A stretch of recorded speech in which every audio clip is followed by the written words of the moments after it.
Magandang gabi po sa inyong lahat, mga kaibigan ko sa YT at sa mga mahilig makinig ng aking mga tugtuging pangharmonika dito sa ating bayan at sa apat na sulok ng mundo.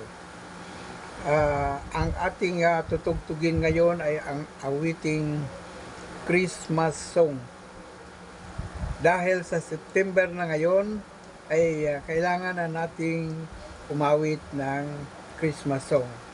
Ang ating tutugtugin ngayon sa gabing ito ay ang O Little Town of Bethlehem.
Yan po ang awiting tinugtog natin, ang O Little Town of Bethlehem.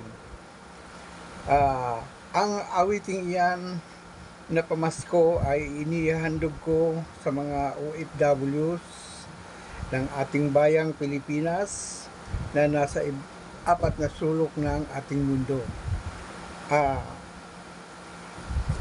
Mga kababayan, ako'y nagagalak at natutuwa sapagkat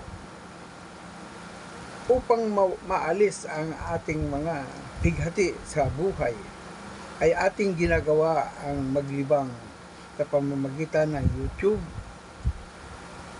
upang ating matakasan ang mga suliraning bumabalot sa ating pang-araw-araw na buhay. Lalo na kung tayo ay namamanglaw sapagkat tayo ay malayo sa ating pamilya lalo na kayong mga kaibigan ko sa larangan ng YouTube na mga OFWs, ay ginagawa ninyo ang lahat para magiging abala sa buhay upang maiwasang ma-stress at malugmok sa kalungkutan. Dahil dito, ating pinasasaya ang bawat isa sa pamamagitan ng ating pagtugtog ng harmonika. Ngayong nalalapit na Pasko, tutugtog tayo ng mga awiting pamasko para sa ating tagapakinig na mga mahilig makinig ng ating musika. Magandang gabi sa inyong lahat, mga kaibigan ko sa YT, na sana'y huwag magsawa sa panunood at pakikinig ng aking tugtuging harmonika sa tuwina. Magandang gabi po sa inyong lahat.